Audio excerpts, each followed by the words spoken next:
coffee's cold. Again, why is it always cold? It's like the universe is constantly mirroring my internal temperature.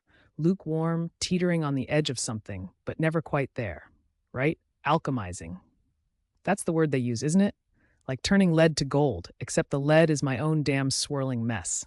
A thought pops up, sharp and unwanted. You're not good enough. Ugh, classic. It's the chipped mug of my self-doubt collection, always the first one I reach for. But wait. Okay, here's the shift. The alchemic bit.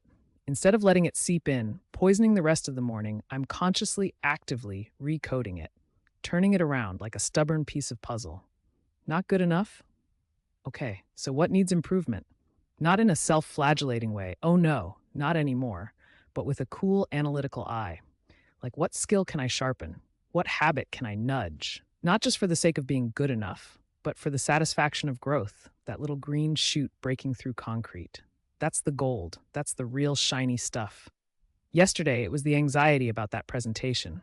Felt like my insides were doing the tango, all jagged steps and near falls. But afterwards, after I'd managed to stutter through it, sweating, voice shaking, there was that tiny, almost imperceptible feeling of I did it. That wasn't gold. Not exactly. More like a silver nugget. And the thing is, I saw it reflected in the eyes of Sarah from accounting, who'd been in the audience. Later, she told me, I'm always so afraid of public speaking. Seeing you, it made it feel less impossible. That was the real alchemy. My internal struggle became a waypoint for someone else. Not a look at me, I suffered, you should too kind of suffering. But a look. I was in the weeds. Here's what it looked like. Here's a slightly less thorny patch I managed to carve out. It's not about some martyr complex or becoming a guru. It's about realizing that we're all, in some way, on the same damn trek, just navigating different parts of the same mountain. My mud puddle can be someone else's stepping stone. The negative thoughts, those are never going to completely vanish. They're like weeds, tenacious, opportunistic. But the thing is, I'm learning not to fertilize them, not to give them fertile ground to spread. Instead, I'm going for the gardener approach, consciously planting seeds of positive thoughts and actions. Small things, but consistent. A walk in the park, even with the city noise as the background hum. A line of gratitude in my journal. 5 minutes of silence, letting the thoughts wash over instead of being swept under. Just choosing a better path to walk. It's a constant process, a daily refiring of the forge.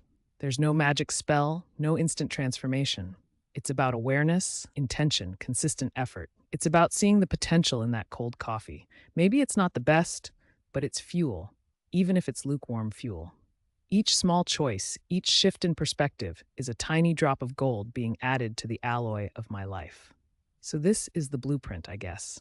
Not a rigid set of rules, but a guiding principle. Struggle is inevitable, but suffering is a choice. And our struggles, they aren't just for us, they are for all those walking behind us, for those looking for a way, a light, a path through the thorny and the bleak. If I can do it, you can too. Because we're all just stumbling forward, together, trying to make it a little easier for the next person walking behind. It's not about me, it's about us. And in trying to be better for us all, I'm slowly becoming a better version of myself. And hey, maybe that's the most golden alchemy of all.